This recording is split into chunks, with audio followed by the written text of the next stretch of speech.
responsibility for your own actions as, Europe being. And then just hope that, if shit hits the fan, that America is going to be there again. When you could have made sure that it didn't happen. You could have done something. Yeah, I think. Well, first of all, these are sovereign countries. I think we can do what we can, but it's awfully hard. Like we have somebody. This is where it is America's fault. We had this piece of fucking shit DEI hire. He's the first black president. The second coming of fucking Christ, with the name Obama. Oh my God. Or Barack Hussein Obama. Obama. And then we literally, it's like, oh my God, everything, heaven's gonna come to earth. And it's just, no, he was just, it was a bunch of bullshit. But then we saw look at how much the culture changed under Obama's presidency. We went from being fairly normal country, not that torn apart, racially, any of that stuff. But it's just like when we are the least racist country, all of a sudden, is at the forefront of everything. Race. We need to talk about sex, homophobia, Islamophobia, sexism, all of this fucking shit. Non-fucking stop. And this motherfucker, like, he embraced the welcome. And of course, this motherfucker, like, literally spent part of his childhood in a madrasa. I mean, this guy, he's a fucking piece of shit. And, here we are. It's just like, oh, why are we here? Because of America? Why? Because a bunch of fucking brain-dead, stupid fucking Americans saw that they got this guy with black skin. And it was more significant than voting for somebody based on their policies. They voted for him because it was so symbolic to have our first black president. And I remember, just like watching his fucking his debates. He wasn't a poor debater. He wasn't a good debater either. But watching even like we had infomercials where it was like every fucking whether it was local broadcast, television, cable, they had this, like, they would allocate like an hour to him. And I remember watching it and just seeing like, okay, you're pointing to the struggles of everyday Americans. Amazing. Okay, so how are you going to fix it? He never said how he was going to fix it. And, one of the weirdest things, I remember walking out of, when my grandfather was alive, my dad and I, we pick up gelato, and we would pick it up and drive it over to him. He was in his 90s at the time, and, but there was a coffee shop next door, and it was Children for Obama. This is back in like 2008 or so. And I was just thinking, like, why are kids painting pictures of Obama? Like, this is like some cult-like shit. This is weird. But they were doing it, and I don't know, why are we so accepting of this bullshit? It became fashionably cool to be anti-American, and let me guess, that is rich, of course. Of course. It became fashionably cool to be anti-American and like basically pro-Islamic, pro-black, anything that undercut America. Yeah, became fucking cool. But do you remember Obama's fucking speech talking about Islam is the big part of America and has always been? Have you ever heard that one? No, he actually said that. He actually fucking said that. He actually said that. Go YouTube it. Your mind is going to slow. That's funny because even as a cat. He didn't say, listen to me. He didn't say the big part of America. He said it's always been. Yeah, that is bullshit. That's like saying like a big part of America has always been Catholic. Somebody who was raised Catholic. And, we weren't. We're fucking Anglo-Saxon.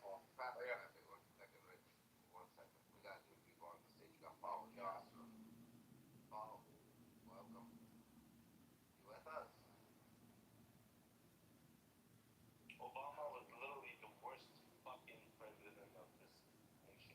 There's Jimmy Carter. There's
do you have a white SIM card or no?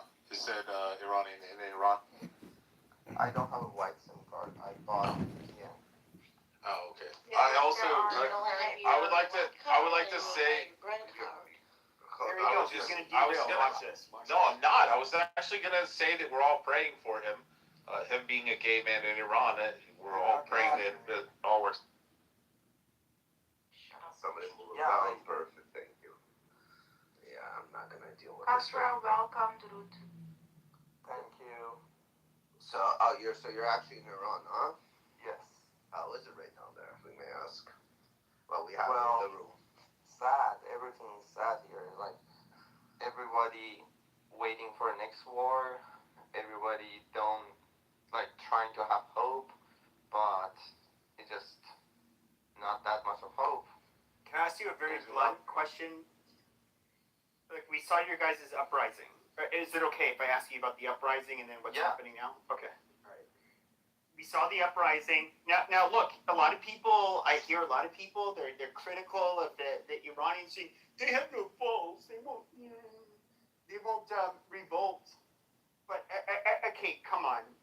You revolt, you guys don't have guns. You could be shot on the street. Yes. But if they find out who you are, they'll hang an influential person just to make an example for everybody else. And if you're a nobody, they'll still hang you. Well, right now in streets, there's a checkpoints by RGC. They stop your car, they search your car, and if they feel the need, they're gonna search your phone. They searched my phone a couple of times. Like, every time I'm coming out of house, I have to delete my Instagram, I have to delete all of my search histories, because if they find out that I'm supporting revolution or Reza Pahlavi, they will arrest me and possibly kill me. So, I guess what I was asking, so in January, you had the very ballsy, you had the protest, then of course they massacred a bunch of the people there, on the streets and hung a lot of them. And of course, the U.S. was not, and Israel were not able to really attack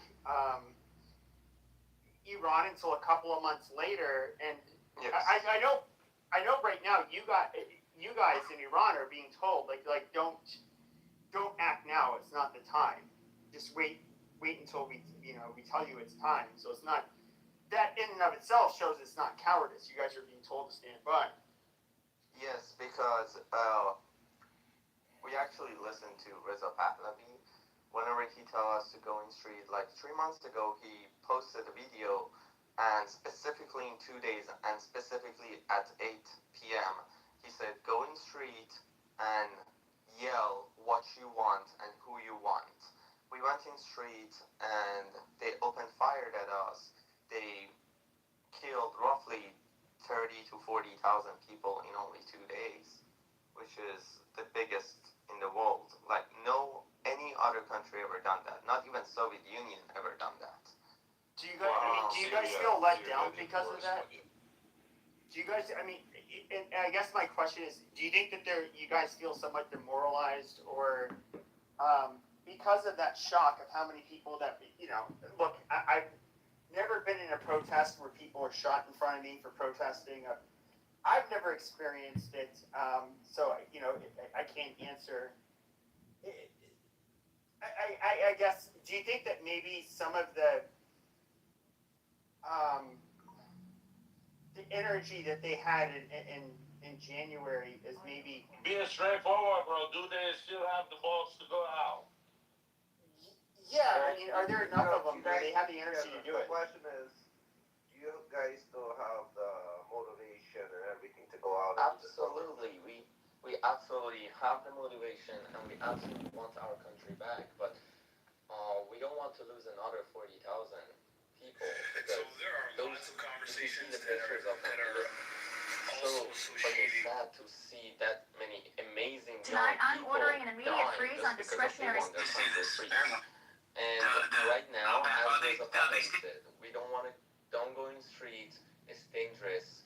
the reason we wanted this war. We never asked for the America and Israel come attack Iran and just take the Islamic Republic and we get our country back. Not like that. We want Israel to help us by making this government weaker.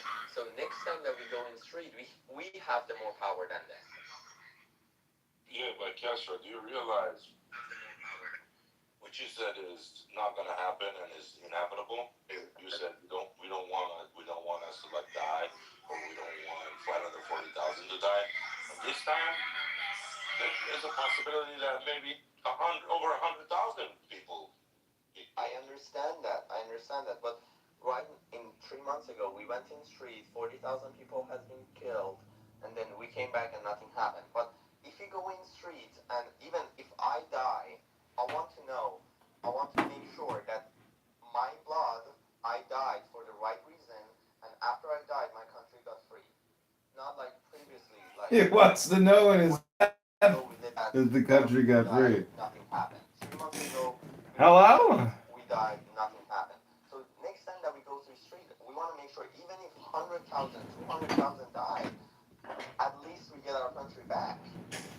Yeah, and that is one of the things that really annoyed me about people in the diaspora and Zionists. They weren't all from that group, but it was just like when this was happening, they're like, go out, fight. But then, in a way, it's just like, okay, but you're a bystander, and I also, it's just like, this was largely being encouraged by the West, and I felt like if we are going to encourage the people of Iran to put themselves in harm's way for the benefit of countries in the West, there has to be follow through from the West. Exactly, yeah.